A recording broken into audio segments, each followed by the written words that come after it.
Good morning, trainers and learners. How was your weekend and your days? Okay, in front of you is BENARD001. Today I will take you to the hybrid and non-hybrid. It's a topic in genetic. So I hope you will enjoy it, and by the end of the session, the trainer, you should be able to define the genetic terms such as gene, allele, phenotypes, dominance, and recessive. And then again, you will be able to define the key genetic, the differentiate between monohybrid cross and dihybrid cross, which was there in the chart. And again, you will be able to construct an analysis Punnett square for both monohybrids and dihybrid cross. So we are going to start with the monohybrid cross, which is very simple. So this is where you learn the outcome. And this is the main areas where we are going to learn monohybrid and dihybrid.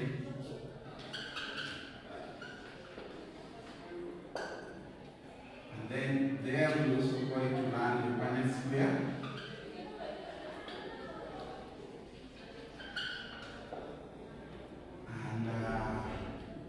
I think that's, so we are going to start with monohybrid because it's a simple one.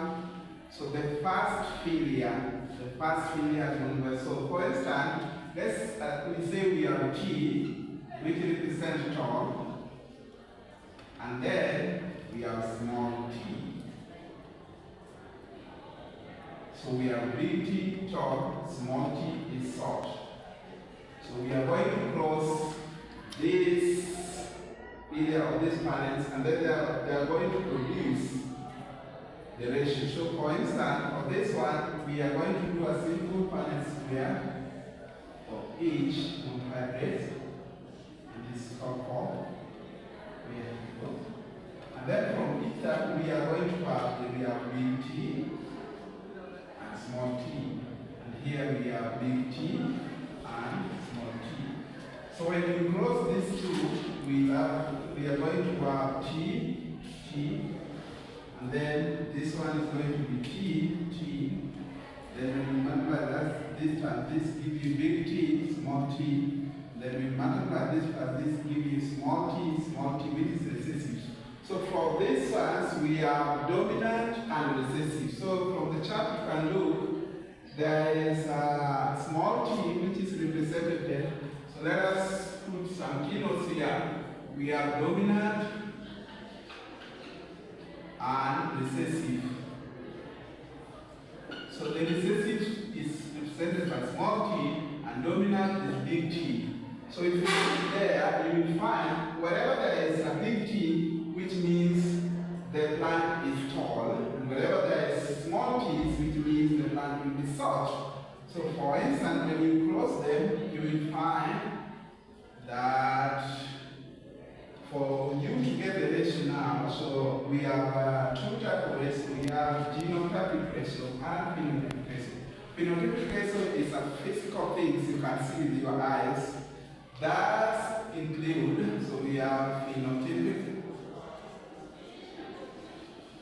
and we have genome, from the word gene, genotypic ratio.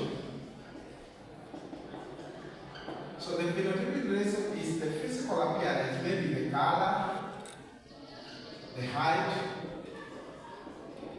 whether the plant is, the color may be blue or white, however the plant is tall. And then the genotypic ratio is the ratios that are inside the gene.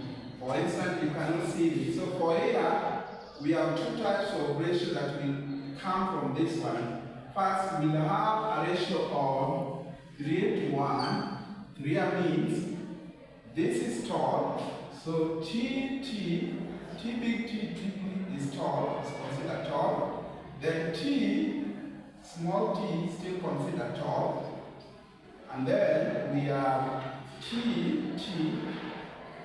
big T, small t, tall, and then we have small t, which is short. So for the phenotypical ratio, as we said, the one you see, the ratio will be 3 to 1.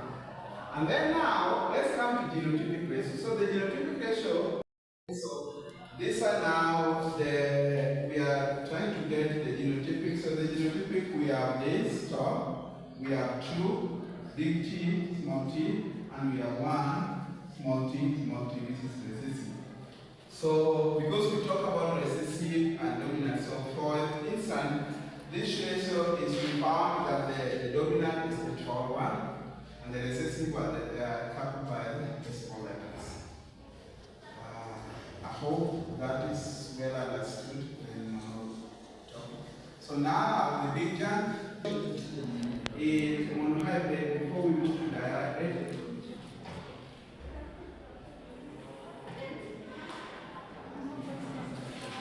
Someone with a question?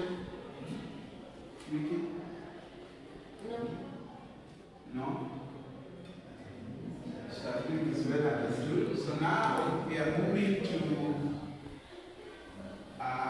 dihybrid. So in the dihybrid, it is it's called F2, second generation, that has come from the mono. Second generation process, when you cross the allele of the second generation plus another second generation, they should give you the 4 possible gametes. So you will have the 4 possible gametes when you cross this. You will cross here, you will maybe cross heterozygous or monozygous. So the heterozygous are the 2 different alleles, but monozygous are the same different alleles close together.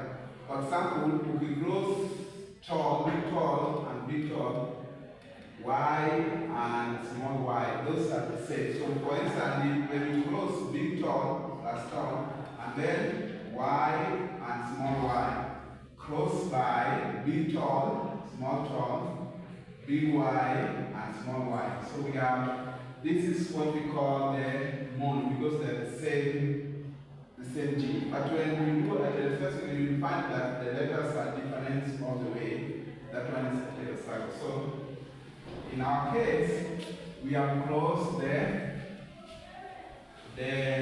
monozygous. The monozygous we cross of the tallest, the color. And so we have 2 colors that we cross. We have the brown color and we have the green color. And then the colors, that's the one dominant, and then we now have from those colors, there is maybe some defaults. So those defaults are what we call the recessive now. So in the defaults, we may have the wrinkle color. So it may be green wrinkle with this, or brown wrinkle. That is, the color is brown. But the shape is wrinkled, so the shape is not smooth. That's what I mean. But the color is brown. And then it will reach a point where the color is green and the color is brown and green, but they are both wrinkled. So that one is recessive. So that one, a case where you will have both recessive, small y and small r. When they produce this, they give you wrinkle. But both are wrinkled brown and green, and that's recessive. So in this case, in this scenario, we are going to do the Punnett square for this. So in the Punnett square, there is what we call FOIL.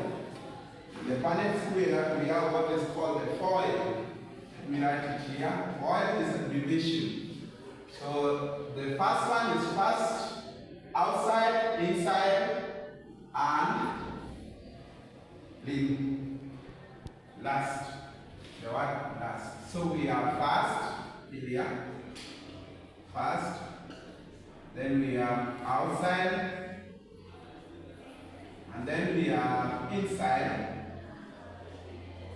and then we have last. So because we have what also we call the possible gametes. So when those two allele meet, they will have the gametes, and this gamete is what we are going to cross to get for us the ratio of all those values. So the possible gamete is we have big R, big R. So we have R and big R, and then we have big R, and we have small r, Jesus, and big R, and then we have big R and small r, and then now we have the SSC, big R and big R. So for us to get the combination, we have to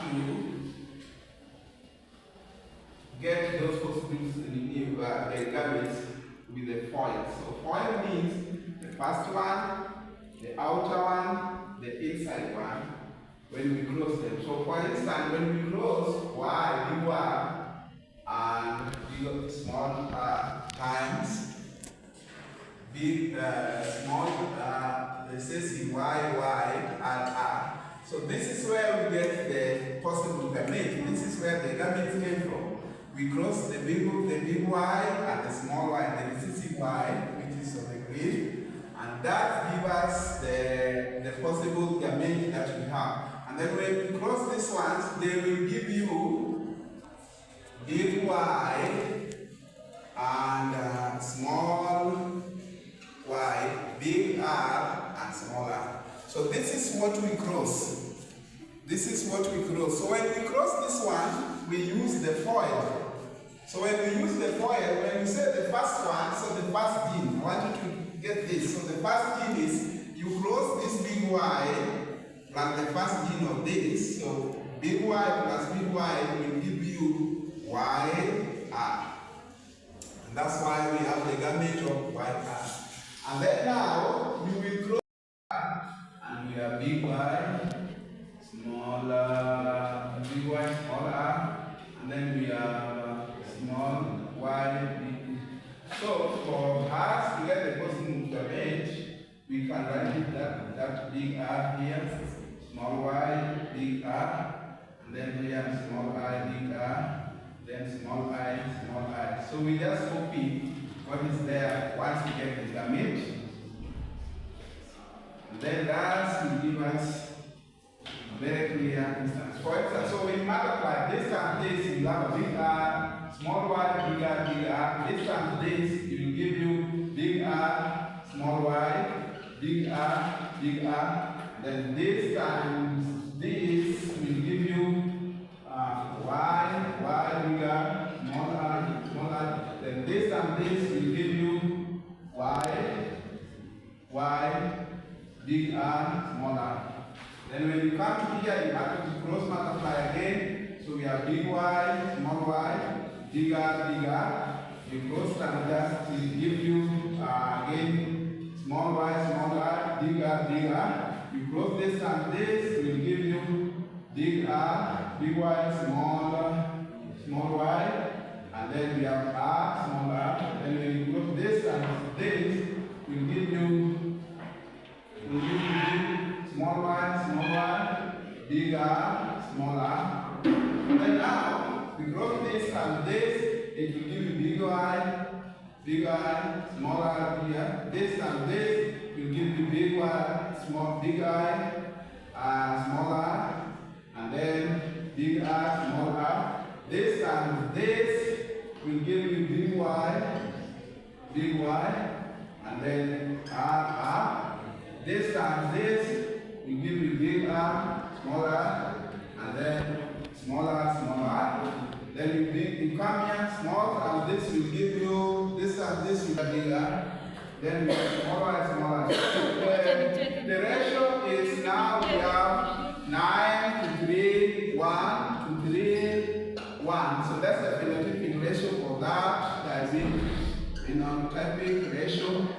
that phenotypic ratio, we have round yellow 9, round yellow, we have 9, and then we have round green, we have 3, then we have wrinkled yellow, we have 3, and then we have wrinkled green, which is resisting here, we have 1. So that's why the ratio comes to 1. And in conclusion, we also had a diagrammated chart because we use charts. So the chart is here to explain whatever we are doing theoretically. And otherwise, I hope you enjoyed it. Thank you very much. If you have a question, you are ready to ask. And by the end of the session, we'll give you assignment. And assignment will be to construct. Assignment will be to explain the principle of Mandela's law of inheritance, particularly the law of separation and the law of independent assortment. So when we meet next time, we are going to check for that assignment that we are given to you. Otherwise, thank you very much. Enjoy your weekend.